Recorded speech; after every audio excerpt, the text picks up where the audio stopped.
Obviously, with IBM being a company with over 100 years of history, we have a vast range of products. But what I see particularly driving the marketplace at the moment is the advent of blockchain technology.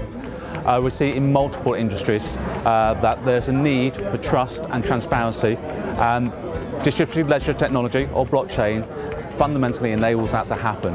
And that's going to open up new markets, change market dynamics, and give people and companies the ability to offer more frictionless trade and obviously trust between parties. With any industry, you need to understand the regulatory environment that you're working with. And I think that's one of the unique advantages that IBM has to offer, and that we have industry expertise in multiple industries that needs to come together, as many times an insurtech or a fintech might have the next big idea, but it's actually how do you actually get that into the marketplace and meet those regulatory concerns and the unique situations that you actually find in that industry. So the likes of sharing the claims data, it is possible, and you see that in the general insurance market on a regular basis. But in the specific market that we're talking to today, it is more complicated.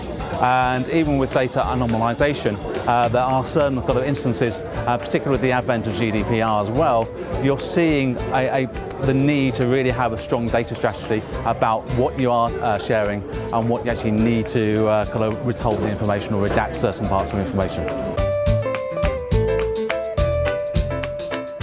Blockchain is an emerging technology, but we're actually starting to see real programs and projects being delivered today. So a lot of companies have experimented.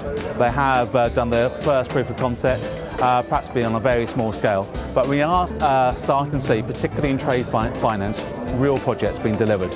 And these are kind of fundamental IT projects, large ecosystems. So whereas previously there have been one or two suppliers, we're seeing kind of 8, 10 upwards of people participating in that ecosystem to actually develop kind of new solutions. And trade finance is a particular kind of a strong area at the moment of interest to actually deliver those solutions.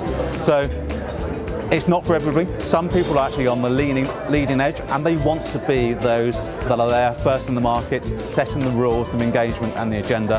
Others are playing a more wait and see, and they don't have the bandwidth to actually participate at the moment. Their risk is that other people are defining the rules, how to actually engage in the standards that are being proposed.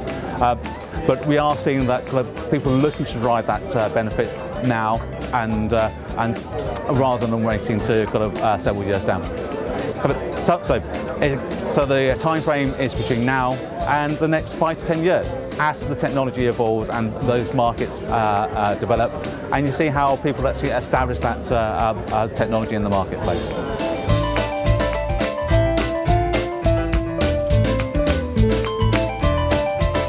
I have seen actually, it's a really interesting question how the relevance to other industries come through. And you're seeing in many instances that blockchain is actually having a more horizontal effect across industries, and that's supply chain, for example, food safety, tracking the provenance of diamonds, for example. It's going across multiple industries. So insurance plays a part of that. Actually, the kind of credit into that is one part of the equation.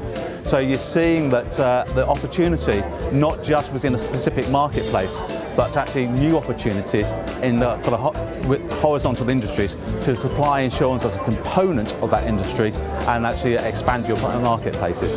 So there is the need, this combination of having both efficiencies and productivity gains and further trust and capabilities within your own industry vertical, but also new market opportunity to take advantage of these ecosystems that have been produced and developed across industries.